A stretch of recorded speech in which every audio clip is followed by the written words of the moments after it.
Hey fellow Nevillers, day 11, we're in double figures, reading Neville's lectures every day and sharing a little wisdom. Today I'm up in what I call one of the big boy books. Let me show you. Well, you're going to see it back to front, but it is Your Inner Conversations Are Creating Your World, and I've dived into Neville's 1948 master lessons. There's 5 lessons in here, and I'm on lesson 1. I've read this 2 or 3 times, but I need to read it again. Up in lesson 1, my lovelies, Neville, excuse me, so up in level 1, my lovelies, Neville really reiterates what the Bible is about. We've all been, what's the best way to say it? Misinformed, or we've all thought that the Bible was history and based on real people, but it's not. Here's what Neville shares what the Bible is really about. I want to read it in his words. It's a psychological drama, but you know Neville and his elocution is so beautiful. He says it so that we can understand, so that we as God can understand and remember exactly who we are. Let's share it. Hang on a sec. He says it this way. He says, the ancient storytellers were not writing history, but an allegorical picture lesson of certain basic principles which they clothed in the garb of history, and they adapted these stories to the limited capacity of a most uncritical and credulous people.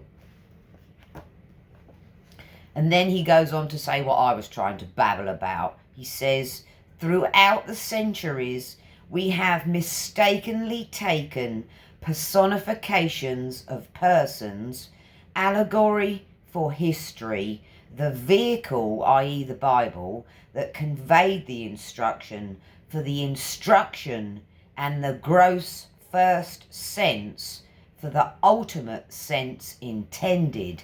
So what he's really trying to tell us here is how we've misinterpreted what we think the Bible is to what its real meaning is. So then he shares 4 stories from the Bible, but he phrases it this way. He says, before we come to the first of the psychological dramas that you and I may use in a practical sense, let me state the 2 outstanding names of the Bible. The one you and I translate as God or Jehovah, and the one we call his son, which we have as Jesus. And then we have a lovely description of those names, how the ancient teachers used the Hebraic language to explain these names. And the first one was, so God also means Jehovah, and Neville describes these letters, words, as what God Jehovah actually means. He calls it GOD JEHOVAH. Now, he also describes these as GOD is the hand or the director, i.e. I, your and mine, I amness. And out of that I amness is where all our awareness comes from. So, out of the I amness, i.e. our awareness, that's where all our states of awareness come from. The second letter is Hey,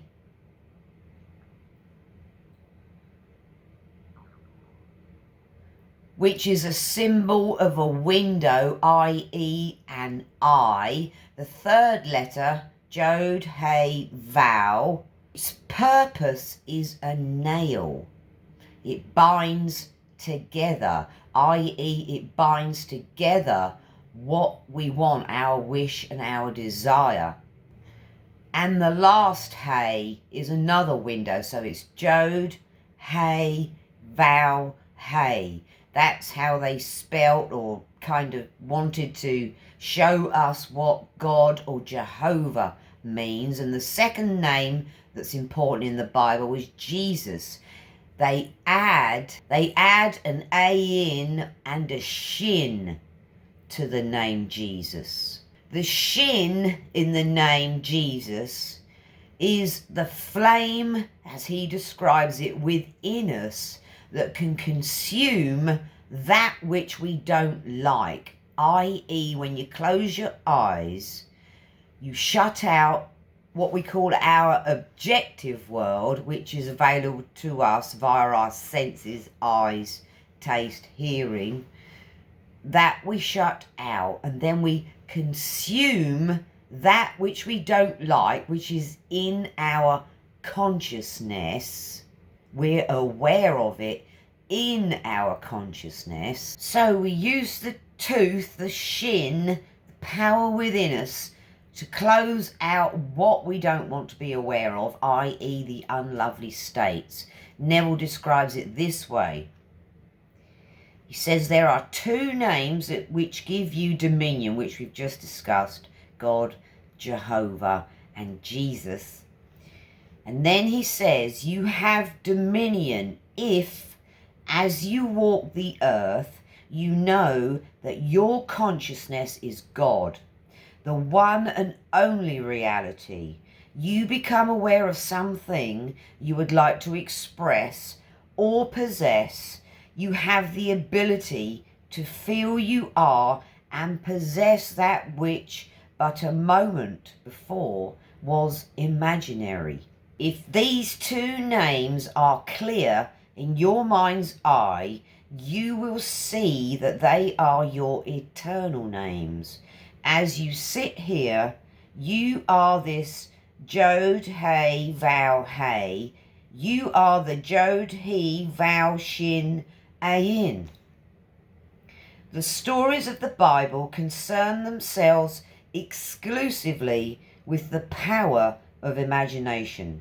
They are really dramatizations of the technique of prayer, for prayer is the secret of changing the future.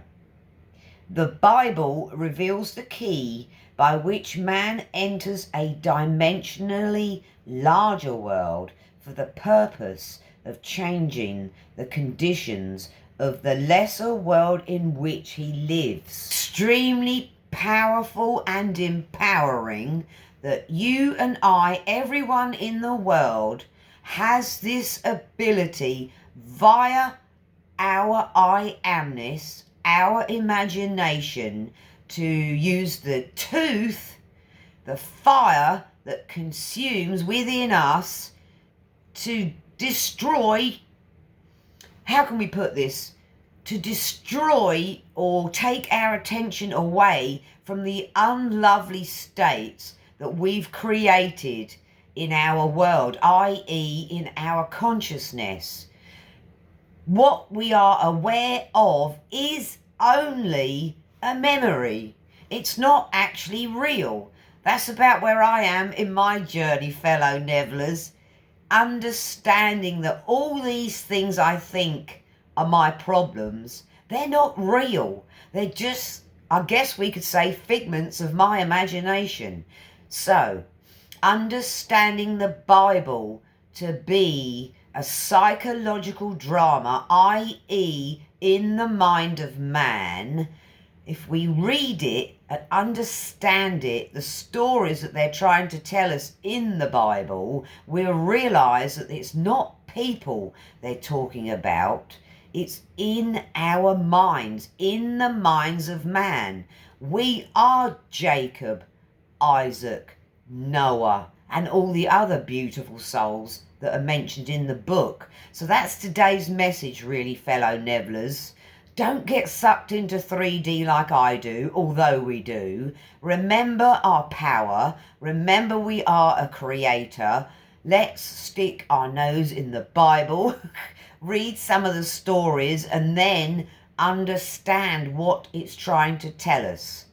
That's the end of today's little Neville wisdom, my lovers. I'll be back with some more. Thank you for your time and attention. Day 10 of Neville 365. Pow! We're going to be so powerful when we finished with 365 days of Neville-aholic wisdom. Love you all. See you next time. Feel free to leave a comment, leave some love, because I love to send love to everybody. Bye, guys.